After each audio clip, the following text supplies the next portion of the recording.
En el ámbito militar hay que hacer una gran tarea, en el ámbito político también, en el ámbito de los medios de comunicación, aparte del ámbito jurídico. ¿Esto es fácil? Claro que no, pero hay que hacerlo, desde mi punto de vista, y hay que empezar, porque el otro día comentaba a algún compañero que este pensamiento, digamos, relativamente, si quieren ustedes, fatalista, pero en algún sentido cómodo, de la tradición de izquierda, de decir, bueno, al final el capitalismo por su contradicción va a caer y nosotros vamos a ser sus sepultureros, nada de esto.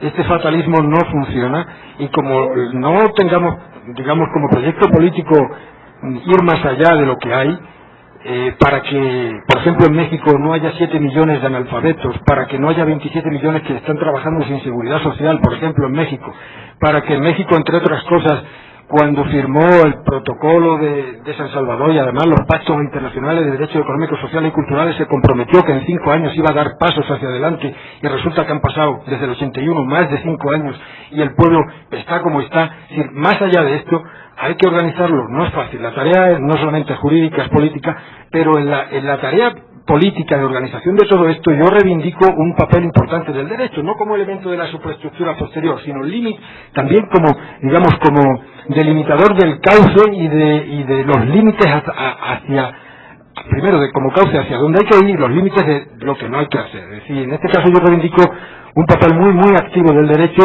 frente a todo uso meramente, si quieren ustedes, idealista o de superestructura del derecho, común también a veces en la izquierda.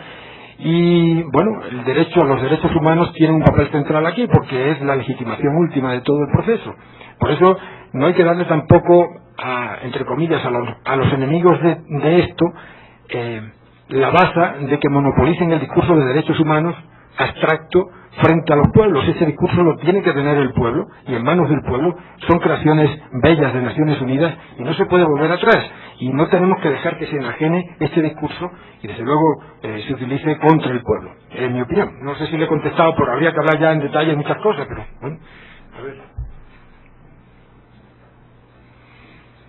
El mundo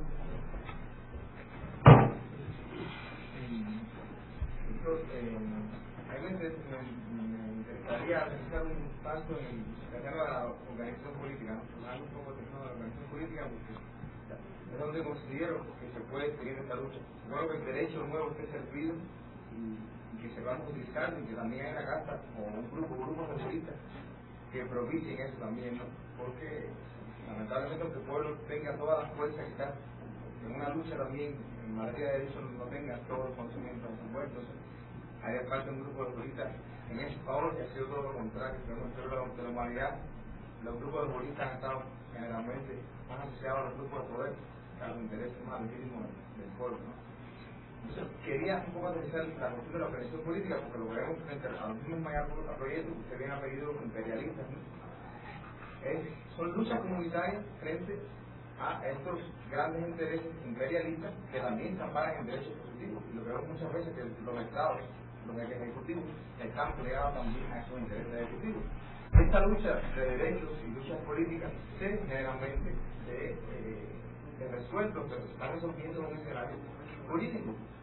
Ahí vemos los fallos de las cortes, y a quiénes sirven las cortes, cuando vemos sobre todo el escenario latinoamericano. O sea, no quiero entrar ahora en el principio cuestionar, o sea, el problema es el cuestionamiento del principio de imparcialidad, de la justicia, pero sabemos que en el terreno latinoamericano, por todas las condiciones, etcétera, está bastante parcializada, muchas veces a favor de estos intereses.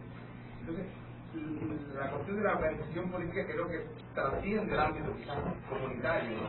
¿Y qué maneras y qué vías, qué métodos de utilización de la organización política para que los pueblos realmente puedan hacer valer este nuevo derecho que usted está? Sí, es un tema, yo creo que el tema más peliagudo, ¿no? Porque, es decir, estamos como en estado de catalepsia, es decir, esto está mal, bueno, ¿y quién se mueve? A veces, ¿quién se mueve? ¿Quién da el primer paso? ¿Y cómo lo hace, no? A veces recuerdo yo cuando Yahvé se preguntaba, dice, bueno, voy a castigar al mundo, pero si hay algún hombre justo, me arrepiento y no lo castigo, ¿no?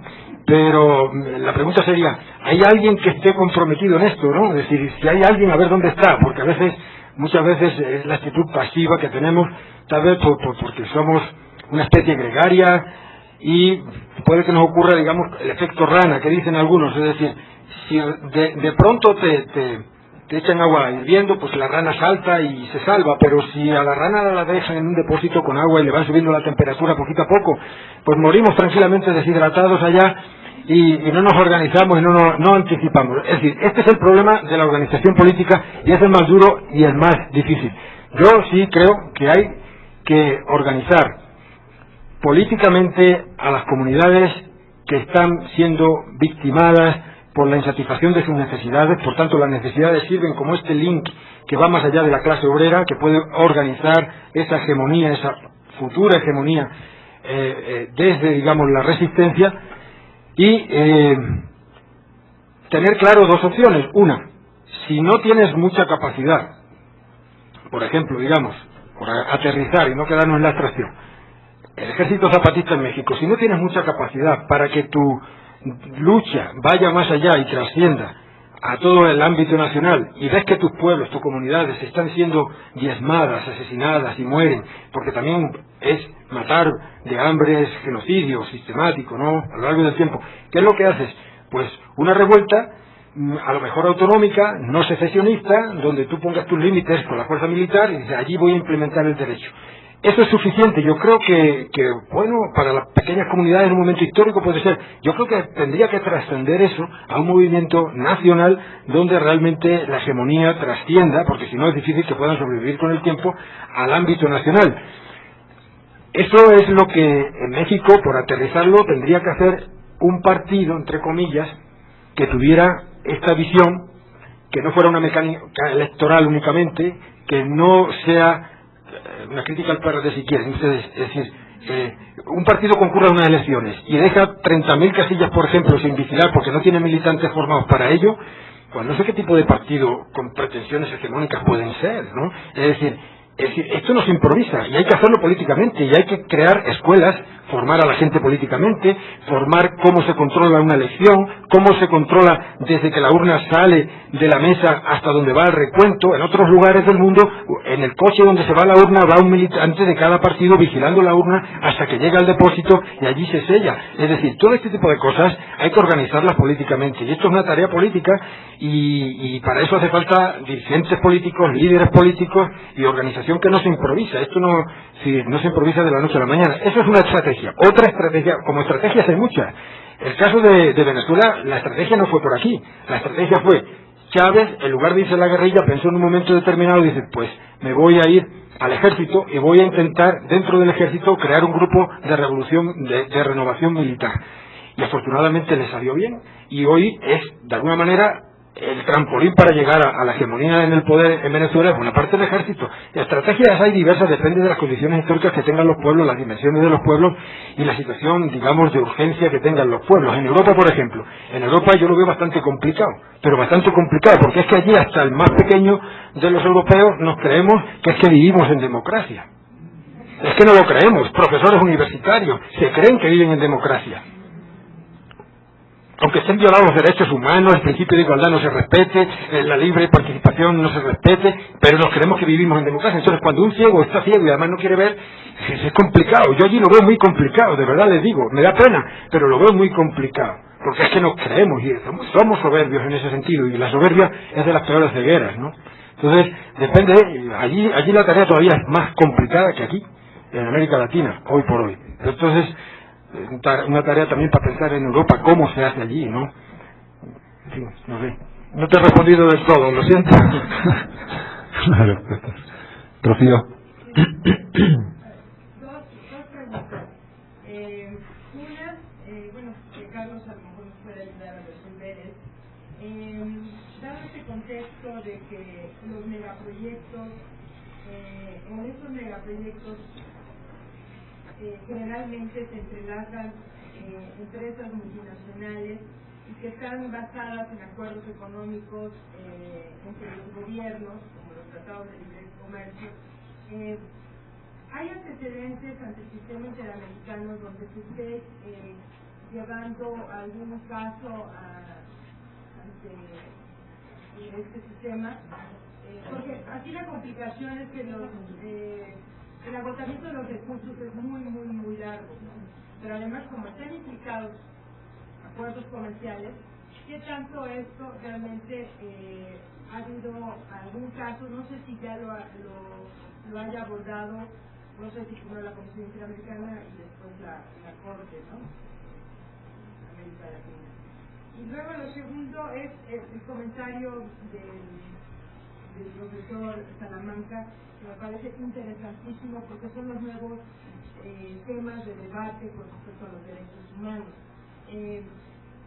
Sé que hay que hay algunos ya juristas preocupados por este tema y algunos que hablan sobre el derecho a la resistencia y que sería importante poder seguir debatiéndolo, porque algo de lo que usted decía, la criminalización de la protesta social. En México eso es bien dado. Hoy tenemos aquí un problema en la Ciudad de México y es que se quiere introducir una iniciativa de ley en la Asamblea Legislativa para reglamentar las marchas. Cuando entonces estamos los ciudadanos exigiendo, o sea, hacemos uso de recursos de la protesta para exigir derechos básicos fundamentales. Entonces, aquí es donde hay una contradicción entre los derechos, ¿no? Independientemente de que si la mayoría de los casos de la protesta no tienen que ver con el gobierno local, pero sí lo que se quiere es criminalizar esa protesta, o como ya sucedió en otros casos como en Atenco, como lo vio en Oaxaca, en fin, ¿no? Pero más bien era un comentario porque creo que es importante seguirlo debatiendo para justamente salvaguardar todavía nuestros derechos a través del derecho a la resistencia, como es parte también con el caso de la parota, ¿no? Si no es bajo cuestiones, no solamente utilizando los recursos jurídicos, sino también se utilizó la vía de la organización del pueblo, porque de otra manera no podría pararse, que no sabemos si se va a parar, y no sabemos si este caso pueda ir después a la Comisión Interamericana o a la Corte, ¿no? Bueno, en el caso de la Comisión Interamericana se ha llegado, me parece, no estoy del todo seguro, pero no, digamos, por la vía de alguna empresa transnacional que haya realizado este tipo de proyectos y que haya implicado el desalojo, el desplazamiento de personas y por lo tanto la violación de algunos de los derechos reconocidos en la Convención Americana. Me parece que no lo hay. Así, ahora, hay algunos otros casos como el de Aguas Tingui, que ya han sido resueltos por la Corte Interamericana de expropiación y desalojo de pueblos indígenas de sus tierras, es decir, donde el responsable ha sido el Estado, pero no tiene, digamos, este elemento de empresas transnacionales para llevar este tipo de desarrollos, pero hay muchos elementos que se pueden incorporar, digamos, a este debate, como el tema de la indemnización que hablaba Jorge Carmona, de que debe tomar en cuenta esta relación íntima entre los pueblos indígenas y las tierras, el derecho, por ejemplo, a realojar, a volver a dotar de tierras a esos pueblos, incluso el tema de las tierras ancestrales que habían perdido, digamos, por los años de la colonia. Entonces la Corte tiene dos o tres, ahora el que me viene más a la mente es el de Aguas Tingui sobre el territorio de los pueblos indígenas específicamente en esta cosa. Sí. No, contestando a su pregunta, es muy interesante porque en el derecho a la resistencia, a mí me gusta más revolución, pero bueno, en el derecho a la resistencia, no, está bien, pero digo, hay que tener muy claro no perder el derecho, quiero decir,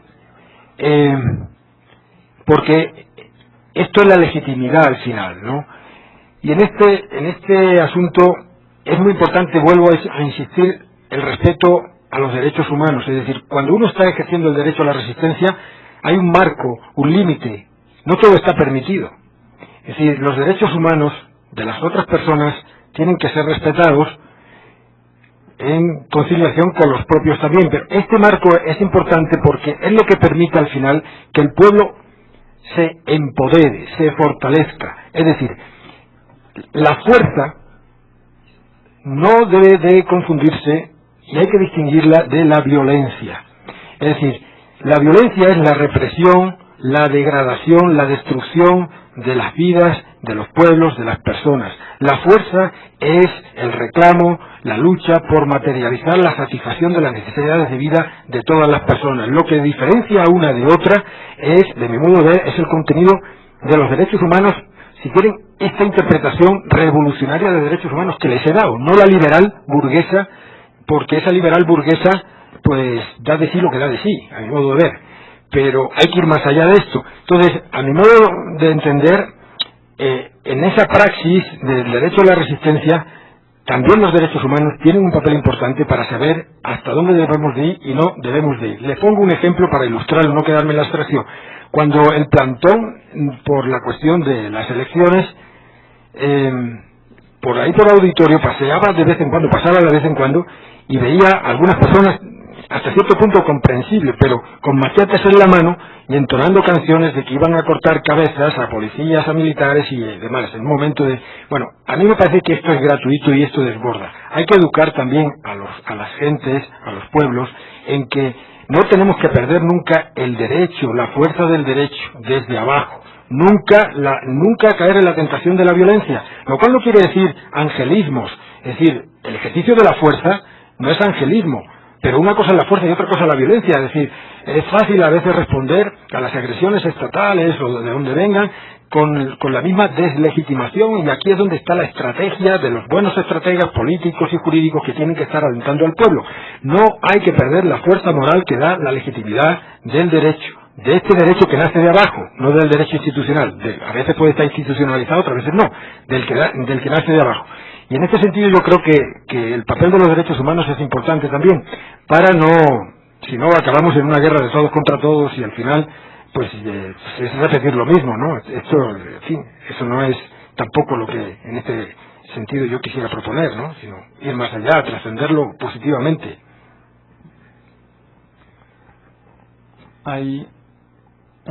Simplemente un paréntesis, hay una de las personas que trabaja en el grupo que convoca este seminario hizo una tesis de licenciatura sobre el derecho a la resistencia y hay una serie de consideraciones políticas en esta tesis, pero luego es interesante porque intentó hacer una dogmática jurídica del derecho a la resistencia desde el discurso de los derechos fundamentales y se metió con principios de proporcionalidad y de razonabilidad sobre el uso de este derecho, intentando cuadrarlo dentro de esta lógica de la interdependencia de todos los derechos. Es una tesis interesante que por ahí está circulando, si alguien está en la biblioteca del instituto. Y luego hay un trabajo interesante de un profesor argentino que se llama Roberto Gargarella, en un pequeño, exactamente, que se llama El derecho a resistir el derecho, que es el que trae ahí Rocío. Y bueno, ahí hay un conjunto de reflexiones filosóficas y jurídicas sobre las razones que en un momento dado tendrían los pueblos para desobedecer el derecho, cuando el derecho no está funcionando como el instrumento para garantizar las necesidades principales de la vida de las personas, ¿no? Perdón, atrás la compañera que levanta la mano.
Chiapas es un foco rojo, siempre lo ha sido, y bueno, ¿cuál sería la forma de que la comisión volteara a ver esta situación?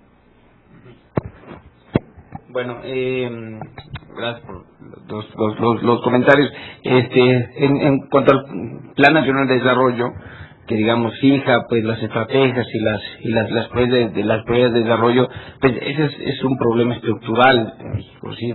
Realmente aquí no se ejerce ni se respeta el derecho a la consulta. Sí, es muy triste, pero claro, es decir, en México cuando se habla de consultas públicas, realmente se hace todo lo contrario y se legitiman este tipo de proyectos y de instrumentos con el nombre de la sociedad civil, cuando realmente las propuestas de la sociedad civil pues no son tomadas en cuenta, ¿no? Por ejemplo, en el ámbito me parece que hubo un espacio de consulta para el tema de derechos humanos en el Plan Nacional de Desarrollo pasado, no recuerdo bien las fechas, pero el plan, es decir, esta consulta se abrió en abril y el borrador último del plan nacional ya estaba hecho y se presentó en mayo. Entonces, es decir, realmente esto es una farsa y es muy triste que pase en México y creo que es algo que hay que denunciar cada vez más porque se está tomando el pelo a las personas y se están legitimando ciertos instrumentos. En relación a acudir al sistema interamericano, bueno, pues la manera en que pueden verlo es accionando el sistema, y esto es algo fundamental. Hay que entender que México reconoce la competencia de la Corte Interamericana en el 98, todavía no cumplimos 10 años, digamos, en este esquema, y realmente hay poco trabajo, hay poco desarrollo, y hay poca experiencia de grupos de abogados o de grupos de juristas o de organizaciones civiles de acudir todavía a este sistema en una infinidad de casos. Muy pronto van a empezar a llegar casos ya de México a la Corte Interamericana, está muy pronto a llegar el tema de Ciudad Juárez, de Rosendo Radilla. Hay algunos temas que están cursando todavía su paso por la Comisión Interamericana, sobre todo de violaciones a los derechos humanos cometidas por el ejército mexicano, algunas de ellas en Chiapas. Entonces, es decir, es un proceso lento. Estos procesos de acudir a la justicia internacional o regional son lentos, pero la única manera de hacer que la comisión de llamar la atención pues es eso, es decir, llamando su propia atención con una posición mucho más activa de las organizaciones de la sociedad civil y de los propios abogados y juristas, ¿no? Es decir, es un poco la... Bueno, buenas tardes. Primero que nada, yo llegué tarde, pero lo que me escuché usted me parece sobre todo el derecho a la revolución y con usted explicó. Nos escandalizó, ¿no? Yo no soy abogado, soy antropóloga social, entonces tengo otra óptica. Yo quisiera preguntarle, o más bien le estoy preguntando, ¿qué opinión tiene usted de cuando se acercaba el 92, o sea, los 500 años de la llegada de los europeos a América? De las Naciones Unidas salió un documento donde se hablaba de los pueblos indígenas, y sobre eso se han manejado los pueblos originarios, los verdaderos dueños de la tierra, etcétera, etcétera. Y luego se hizo en México una reforma al cuarto constitucional, que entre otros, pues según nuestra constitución no se puede legislar para grupos. Y cuando ellos hablan de pluricultural y pluriétnico, etcétera, etcétera, pues allí están hablando de grupos, ¿no? Y bueno, realmente, y luego la ley Popopa, y luego siempre no, y luego siempre sí, y en qué quedamos. Como que parece ser que las Naciones Unidas se enteraron. Primero que nada hay que tener en cuenta que las Naciones Unidas están al servicio del gran capital internacional, están en el corazón de Nueva York, por supuesto, ¿no? Entonces, esa forma de hablar de los indígenas, ¿quiénes son los indígenas? Indígena es todo el que nace, es indígena del lugar donde nace, ¿no? Ya sea de Inglaterra o de Chiapas. Pero aquí se ha manejado indígena, para nosotros nos han manejado un indio genéricamente somos todos los nacidos en América, ¿no? Nosotros somos descendientes de aquellos. El mestizaje es innegable. Sin embargo, se nos ha separado los indígenas, los verdaderos dueños de la tierra, los pueblos originarios, y yo que soy. Y la Constitución dice todos los nacidos en el territorio. Entonces se habló de integración, etcétera, etcétera. Y luego viene la Iglesia, el Papa, que inauguraron una torre ahí para pedir perdón por las barbaridades que hizo los curas en ese tiempo, ¿no? Y ahora estamos regresando al siglo XVII otra vez. Entonces, ¿qué opinión tiene usted sobre eso? Si es necesario, porque yo pienso que el concepto de etnia no es el de nuestro tiempo, no es la categoría de nuestro tiempo, porque la categoría de nuestro tiempo, como usted lo dijo más o menos, yo aunque ya llegué tarde, pero alcancé algo, cuando usted dice partitocracia se refiere a partidos, ¿sí? Porque aquí nosotros decimos partidocracia. Bueno, entonces a mí me surge esa pregunta porque hay una confusión tremenda. ¿Quiénes son los verdaderos dueños de la tierra? Vea usted las expropiaciones que están haciendo ahorita en Chiapas, por ejemplo, en los campos, en los Montes Azules, ¿no? Y luego lo que se está haciendo en el Distrito Federal. Se están expropiando con el pretexto de que pertenecen en Tepito y en otros lugares, en el centro histórico, se están expropiando y que se van a entregar a la ciudadanía. Pero, ¿cuáles son los ciudadanos? Los habitantes de las ciudades y los indígenas, y bueno, a mí se me hace una confusión. Sí. Y se me hace que no es gratis, que eso tiene, ¿cómo se llama? Una raíz de confusión. Usted dice, y estoy muy de acuerdo, que los medios de comunicación deben ser en manos, pero no de los ciudadanos, sino de la gente que piensa, ¿no? Porque como que se tergiversan todos los nombres y hay una confusión tremenda. Ahora se habla de sociedad civil, no se habla de lucha de clases. Entonces, la sociedad civil es el patrón y yo como trabajador, y los derechos de mi patrón jamás son los míos. Y los derechos del terrateniente también no son los derechos del mediero, del campesino, etcétera. Sí. No, yo simplemente he dicho muchas cosas, simplemente apuntar en un sentido. Es decir, el problema, hay un problema detrás que usted apunta, a mí me parece muy interesante. Es decir, lo apuntaba yo también aquí en una de las sugerencias. El concepto de soberanía, es decir, el concepto de soberanía hay que materializarlo. No es únicamente la voluntad del pueblo en un momento determinado, sino que también tiene que ver con el ámbito espacio-temporal donde vive esa comunidad, ese pueblo. Es decir, la soberanía queda afín al territorio, ¿no? Entonces, quiero decir que este concepto de soberanía territorial, junto con el de soberanía popular o del pueblo, es importante a la hora de solventar problemas como el que usted plantea, es decir, ¿qué es la etnia? ¿Cuáles son los pueblos originarios? ¿Dónde está el derecho, digamos, que legitima estos derechos colectivos de los pueblos originarios?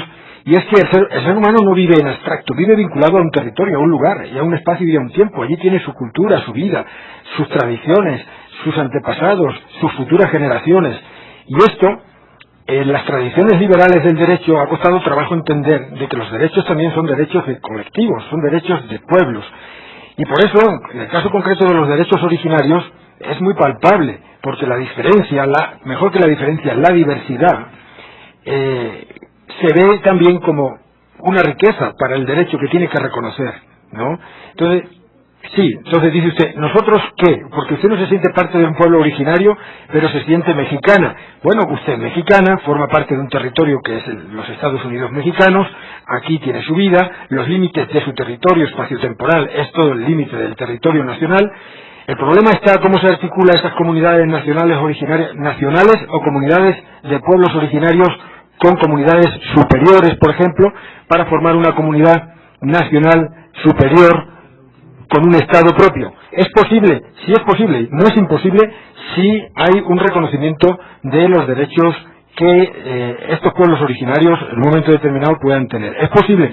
No es imposible. Lo único que ocurre es que hay también que el problema de redefinir el Estado, de redefinir la relación de los derechos individuales con los derechos colectivos. Esto no es fácil. Ahora hay una reforma constitucional y, bueno, pues estos derechos podrían también reformarse, pero no es imposible la convivencia articulando la unidad en la diversidad. El derecho, en este sentido, tiene que dar también un paso, porque es que existen valores jurídicos que son derechos colectivos. Es decir, esto es un hecho y no podemos ir atrás porque... Nosotros somos descendientes de aquellos pueblos. Somos descendientes todos, por ejemplo, en América somos descendientes de aquellos. Sí, claro. Porque yo, mi mamá, era india, o mi papá, o vino de España, o de Europa, o qué sé yo. Entonces yo creo que no es una categoría de nuestro tiempo la de etnia. Bueno, si usted no la junta... Sí.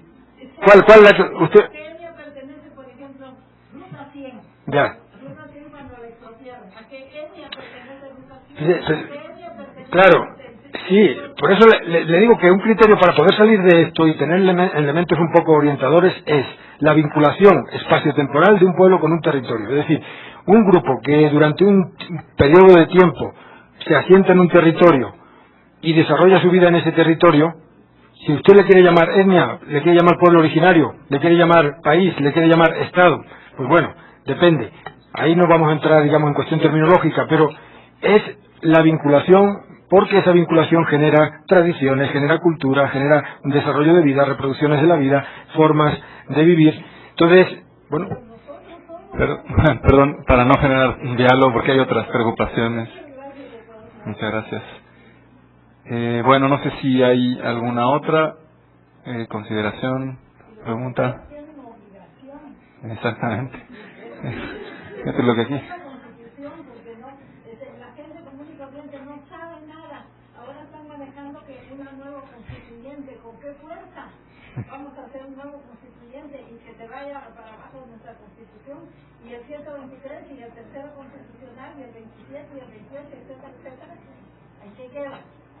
Y que se ponga la gran demagogia del gran capital para mí, ese gran capital. Bueno, si no hay ninguna otra... compañera. Una pregunta para los ponentes. ¿Qué sanciones hay de la Comisión Interamericana para las empresas transnacionales? Porque por lo general desde las organizaciones a nivel mundial son los primeros que están creando el supuesto desarrollo para los países integrantes. ADCs de salud, vivienda, proyectos, etcétera. Pero ¿qué sanciones han creado la Comisión Interamericana con su país de España para frenar este supuesto desarrollo de las empresas transnacionales en general? Llámese para el desarrollo económico, social, político, de salud, etc. Bueno, antes un poco en cuanto a sanciones, y entiendo un poco la pregunta, la inquietud de realmente qué coacción jurídica puede haber cuando se incumplen con todos estos estándares de derechos humanos. En principio hay que acudir al propio sistema mexicano. Es decir, no hay que esperar que todas las respuestas vengan de los sistemas de justicia internacional o regional. Esos son supletorios nada más. Es decir, acuden cuando fue imposible acceder a la justicia a nivel nacional. Primero, yo convendría decir que agotar las instancias nacionales donde sí hay sanciones, digamos, a este tipo de acciones o de empresas. Ahora, hay un tema que es un tema pues que se discute en la teoría todavía mucho, pero que en la práctica hay algunos elementos importantes donde se ha avanzado, que es la responsabilidad de los particulares, sobre todo de las empresas en la violación a los derechos humanos. Y esta es una cuestión interesante que uno que lo toca en el caso de estos proyectos de desarrollo, porque muchos de estos proyectos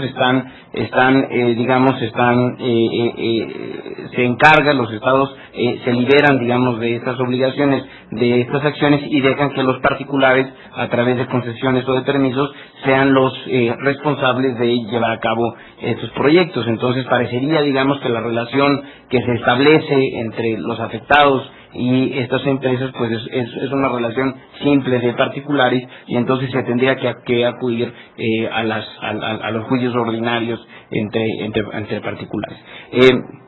Hay, digamos, una noción ya muy trabajada, que cuando los particulares realicen actos de autoridad, es decir, cuyos actos sean definitivos y afecten las necesidades y las cuestiones básicas de las personas, entenderá que los particulares también están violando derechos humanos. Y hay una responsabilidad última del Estado, es decir, el Estado también tiene la obligación de proteger los derechos de sus ciudadanos y de los habitantes del territorio, en el sentido de que estas grandes empresas no vulneren, digamos, esos derechos. Entonces, en principio, es decir, yo sí podría reconocer una responsabilidad de estas empresas, no una responsabilidad meramente administrativa o una responsabilidad civil o mercantil, sino una responsabilidad en el sentido de los derechos humanos, pero en último término, por la estructura político y social en la que estamos, el Estado tendría que responder a estas cuestiones. Y en el derecho positivo mexicano, que se pueden emplear estos mismos instrumentos, es decir, para aplicar estos instrumentos no hay que esperar hasta que estemos en un ámbito internacional de justicia. Estos instrumentos son derecho vigente en el país y se puede acudir a los tribunales y exigirlos. ¿Cuáles son las sanciones? Pues pueden frenar ese proyecto, es decir, actualmente en el caso de La Parota, por una estrategia jurídica muy positiva que han hecho las comunidades tienen frenado el proyecto y los tribunales han sido capaces, bueno, las personas a través de los tribunales han sido capaces de frenar un proyecto de una gran inversión económica. Me parece que en ese sentido pues es un caso muy exitoso, es decir, donde demuestra que el derecho bien utilizado y utilizado desde esta perspectiva, defender a los más débiles, la protección a los más débiles, pues puede ser útil incluso contra esos grandes poderes, ¿no? Y después, bueno, vendrá pues todo el tema de la reparación del daño, de las indemnizaciones, etcétera, etcétera, que son sanciones específicas, ¿no? Claro, a veces no siempre sucede, y en México pues hay un elemento de impunidad que es sumamente grave y que hace, digamos, que se desconfíe por completo del aparato de justicia, pero yo mi propuesta es decir, hay que acudir al propio aparato de justicia, ¿no? Una última consideración, sí.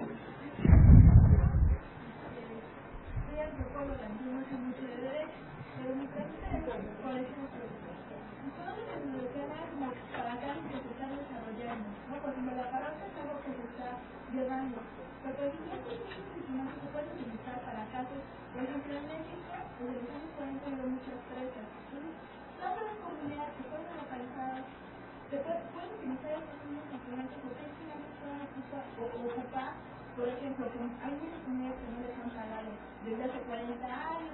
¿Por qué ahora con esas comunidades donde ya pasó el proyecto, donde ya se lanzó todo en el banco, donde no se respetó la ley? ¿Qué pasa con esas comunidades? Sí, bueno, por supuesto, estos estándares, estos instrumentos aplican para todos los casos, tanto los que están vigentes como para los anteriores. Por supuesto, hay un tema jurídico, un poco son las limitantes del propio derecho formal, como la prescripción de ciertas acciones legales, ¿no? Es decir, el derecho, cuando pasa un determinado tiempo después de que sucedieron los actos, pues esas personas se pierden el derecho para exigir una cierta cuestión a las autoridades. Entonces habría que analizar caso por caso un poco de qué fechas estamos hablando, si no ha prescrito, digamos, la acción que las personas tienen para impugnar ese tipo de actos, ¿no? También un tema es el de la no retroactividad de las obligaciones que se asume. Entonces hay alguna limitante, sobre todo en casos tan antiguos como de los años 40, pero cada caso habría que analizarlo de manera específica, pero aplican para todos, ¿no? Muy bien. Solo recordarles antes de finalizar esta mesa, agradecerles a todos y a todas su participación, también a las personas que están en la mesa, que este es un seminario y por lo tanto significa que se lleva a cabo, como su nombre lo indica, cada semana. Hoy hemos abordado la problemática de los megaproyectos de inversión y su relación con el derecho internacional de derechos humanos, pero el próximo martes abordaremos específicamente con especialistas en la materia el tema de los pueblos. Y el siguiente martes 30, derechos colectivos, que es otro de los grandes debates que están detrás de estas cuestiones, ¿no? ¿Qué son esos derechos colectivos? Si existen, no existen, qué relación tienen con los derechos individuales, etcétera, etcétera. Hay una gran problemática ahí. Más adelante, medio ambiente y megaproyectos, con la participación en todas estas mesas de especialistas en la materia y no solo abogados, sino con el objetivo de hacer una reflexión interdisciplinaria. Nada más, esa invitación final, agradecerles mucho y esperamos verlos aquí. Hoy se termina, sí. Y bueno, si quieren podemos seguir hablando hasta las 2 de la tarde. Yo creo que nos faltó, y se disculpa uno de los ponentes, quien iba a colocar, digamos, la problemática desde la sociedad civil.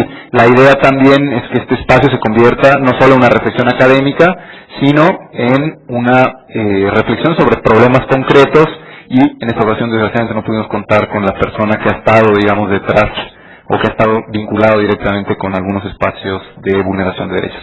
Pero bueno, les invitamos a las próximas mesas, esperemos haya sido de su interés. Próximo martes a las 10 de la noche.